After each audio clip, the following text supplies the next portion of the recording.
अपनी लाइफ में सारा ऐशो आराम अट्रैक्ट करना है, मैनिफेस्ट करना है, आपको जरूरत है अमित कुमार पॉडकास्ट की।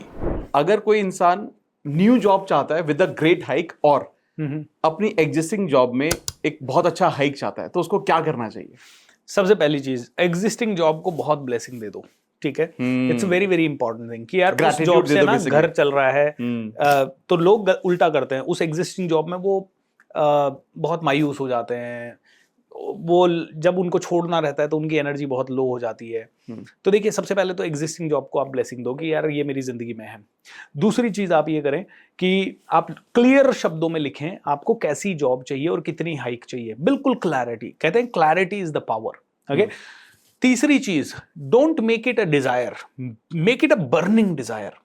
How do you make it a burning Dzire? मान लो अभी आपको 1 लाख रुपए मिल रहा है और अब आप हाइक चाहते हैं 1.5 लाख रुपए की, या आपको कोई प्रमोशन चाहिए, तो make it a burning desire by dreaming about it कि मुझे 1.5 लाख रुपए की जॉब मिल गई, बाय क्रिएटिंग दैट, वो जो मैंने बताया life design exercise, by making a chart about it, by talking to your family. अरे आपको पता है 1.5 लाख रुपए की मेरी सैलरी हो गई है और अब मैं ये करूंगा वो करूंगा, तुम्हें क्या चाहिए, तुम्हें क्या चाहिए, लिस्ट बनाओ। ऐसे वो सारी चीजें जो 1.5 लाख रुपए पर मंथ आने के बाद आपकी लाइफ में होगी, उन सबकी एडवांस में लिस्ट बनाना शुरू कर दें, उनको विजुअलाइज करना शुरू कर दें। और सुपर स्पेसिफिक टेक्निक जो मैं हमेशा करता हूं वो है कि आप उस चीज को ऐसा सोचने लग जाएं कि वो तो होने ही वाला है। मतलब इतनी सब कुछ हुआ है। तो मैं हमेशा ये करता था, जब भी मेरा लॉ ऑफ अट्रैक्शन काम नहीं करता था तो मैं याद दिलाता था कि मेरे साथ कितनी सारी अच्छी चीजें ऑलरेडी लॉ ऑफ अट्रैक्शन से हुई है। तो उनकी लिस्ट बनाएं, क्योंकि बिलीफ आना चाहिए आपका। बिलीफ नहीं आएगा काम नहीं करेगा, फीलिंग नहीं आएगा काम करेगा नहीं। तो लॉ ऑफ अट्रैक्शन काम करता है फीलिंग और बिलीफ पे। तो फीलिंग लाइए, और दूसरा बिलीफ लाने के लिए छोटा भी सही, अगर आपके साथ आपने सोचा था किसी दिन कि मैं कॉफी मिले मुझे और किसी ने फ्री में कॉफी पिला दी उसी दिन, उसको भी लिखें। तो आपका पूरा जर्नल बनाएं कि आपके साथ पिछले 1 साल में छोटे मोटे कितने मिरेकल्स हुए, आपके साथ पिछले 50 साल में या 5 साल में या 15 साल में कितने छोटे मोटे मिरेकल्स हुए। जैसे ही वो आप 100 मिरेकल देखेंगे, 50 मिरेकल देखेंगे, 20 मिरेकल देखेंगे, माइंड कहेगा यार इतने सारे काम हुए, ये भी होगा। होगा, 100% होगा। एंड ये होते ही I am telling you, you will have a great job. And एक और चीज यहाँ पे अमित जी, आदमी 2 चीजों में बोलूंगा, एक तो जॉब या पर्टिकुलर पैसा या रिलेशनशिप में आदमी कहता है मुझे उसी लड़की से शादी करनी है, मुझे उसी लड़के से शादी करनी है, मुझे वही जॉब चाहिए। तो मैं लोगों को कहूंगा यहां पे एक चीज कहें, देखिए यूनिवर्स आपसे ज्यादा इंटेलिजेंट है, ब्रह्मांड आपसे ज्यादा इंटेलिजेंट है, भगवान आपसे ज्यादा इंटेलिजेंट है। उन्हें पता है आपको क्या चाहिए। आप कभी भी उसे ये फोर्स ना करेंगे मुझे वही लड़की चाहिए या वही लड़का चाहिए। आप कभी भी ये नहीं बोलेंगे मुझे वही जॉब चाहिए और उतने ही पैसों की जॉब चाहिए। आप हमेशा उसे ये बोले कि मुझे ये इस तरह की जिंदगी चाहिए, मुझे ऐसा जीवन साथी चाहिए जो मुझे समझ सके, मेरे जैसा हो, कमाने वाला हो, सुशील हो, सुंदर हो, जो भी है। आप उनकी क्वालिटीज लिखें। आप ये ना लिखें कि 1.5 लाख रुपए चाहिए या 2 लाख रुपए चाहिए। आप उसकी जगह ये लिखें कि आपको लाइफस्टाइल कैसी चाहिए।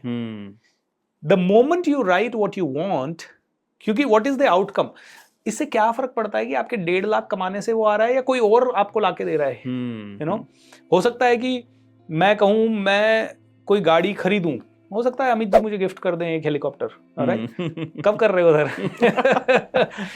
यू नो, सो मेरे लिए क्या इंपॉर्टेंट है, हेलीकॉप्टर में घूमना या खुद के पैसे कमा के ही हेलीकॉप्टर लेना? लोग कह रहे नहीं मैं खुद के पैसे से लेना चाहता हूं। व्हाई? यही तो यहां पे ही लोग सबसे बड़ी गलती करते हैं। मुझे वही जॉब और वही प्रमोशन चाहिए।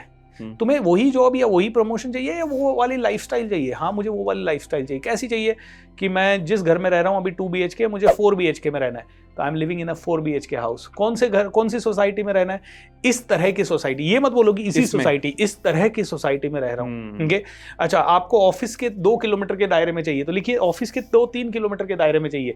इसका मतलब हो सकता है कि ये ऑफिस छूटे, अच्छा, या हो सकता है ये घर शिफ्ट हो जाए। करेक्ट, दोनों में से कुछ भी हो सकता है। मतलब व्हाई डू यू वांट कि नहीं यही ऑफिस के पास चाहिए? हो सकता है कोई दूसरा घर आपको ऐसा मिले और उसी के पास आपकी जॉब मिल जाए, and that can be something.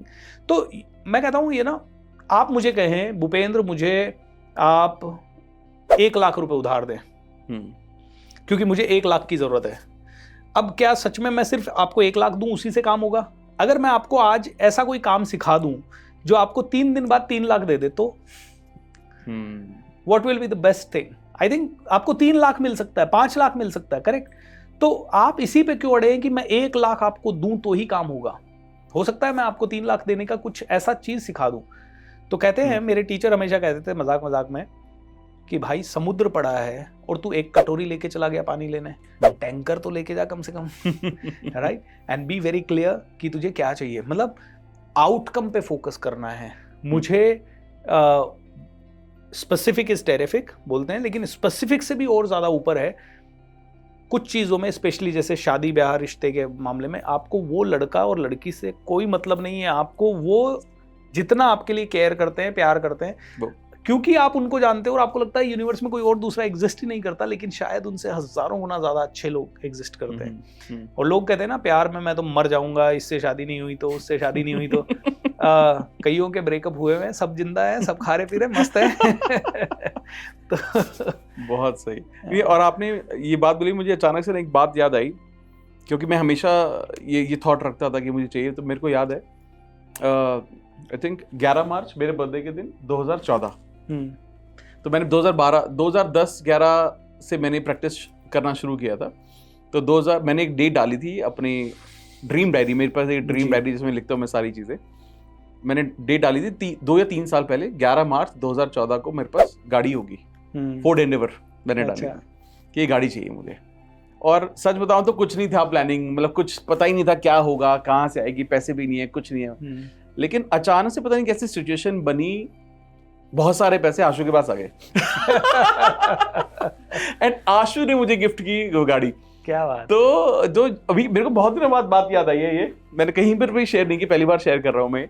लेकिन सोचिए कि कई बार जब हम रिजिड हो जाते हैं ना कि यही इंसान और इसी जगह से मुझे सारी चीजें चाहिए, तो आई थिंक मुझे लगता है कि हम अपने आप को लिमिट कर लेते हैं। ट्रू, ठीक है। अगर आप ये बोलते हो कि नहीं, ये मैसेज मैं यूनिवर्स में दे रहा हूँ, मुझे कहीं से भी आ जाए यार, मुझे कोई टेंशन ही नहीं है। लोगों को क्या रिसीविंग में बहुत दिक्कत होती है सर। लोगों को लगता है मैं कमाऊं, मेरे ही पैसे से आए, तो ही वो एक्सेप्ट कर पाते हैं। क्योंकि हमारे बचपन से है ना, नाना नानी के घर हम जाते थे और नाना नानी आते समय 50 रुपए, 100 रुपए या 5 रुपए कुछ भी देते थे, तो मम्मी और पापा कहते थे नहीं लेना है, वापस दे। तो हमारे बिलीफ सिस्टम में ये है कि वो पैसा हमारा है नहीं, और हमें, हाँ, कर्टसी के लिए एक बार मना कर दो, दूसरी बार में तुरंत ले लो। हमारे रिसीविंग में प्रॉब्लम है। मेरे टीचर्स ने तो मुझे यही सिखाया कि आपके रिसीविंग में प्रॉब्लम होती है।